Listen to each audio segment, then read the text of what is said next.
ስንት ቀን ነው እናትክንና እህትክን ወንድምህን ገልደህ የምትዘልቀው? ቆይ ስንት ቀን ነው እስቲ እንጠይቃችሁ። ስንት ቀን ነው ገላችሁ የምትጨርሱት?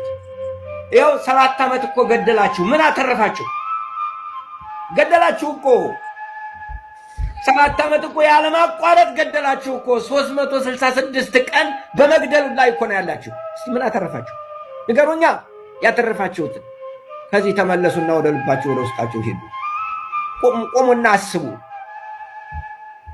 ዶክተር አብይ ምን እያደረጉ ነው? ቆይ በሆኑ ያስደስተውታል? ይሄ ነገር ደስ ይለውታል? የእህቶች ተቆራርጦ መሞት ያስደስተውታል? የህፃናት ተበጣጥሶ መሞት ያስደስተውታል? የእናቶች ጥቁር ለብሶ እንደዚያ የእናቶች ጸሎት ነው እኔን ያዘኝ ያሉት ያ ነገር ያስደስተውታል?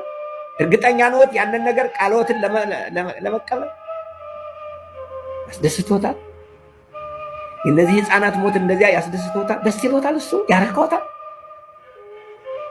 የሰው ልጆች እዚያ ላይ አልጋ ሆነው ያውታል? ያሉ እሱን ያያሉ? ያ ይታየውታል? እየከሰስኩት አይደል? እስቲ ይዩት፣ እውነቱን ይዩት። አይነግሮትም። አብረውት ያሉት ውሸታቸውን ነው።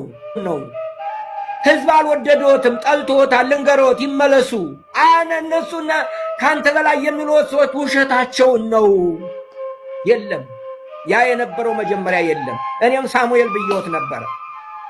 ያን ጊዜ ትክክል ነበርኩ። አሁን ግን ትክክል አልነበርኩም። አይደለሁም። ያን ጊዜ ትክክል ነበርኩ። አሁን ትክክል አይደለሁም። አሁን አልለወትም። አሁን ሌላ ስም ነው የምሰጡት። ያንን ስም አሁን አልጠራውም። ይመለሱ እንደው ብዬ። ስለዚህ ኢትዮጵያውያን ወገኖቼ ኢትዮጵያ መውጣቱ አይቀርም ነው የምላችሁ። ማሸነፉ አይቀርም። ኢትዮጵያ ወደ ከፍቷ መውጣቱ አይቀርም።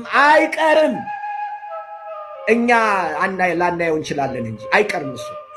ስለዚህ ለዚህ ከፍታ ሁላችንም አስተዋጽኦ እናድርግ። ለጥፋትና ለሞት አስተዋጽኦ ከምናደርግ ነው። እግዚአብሔር አምላካችን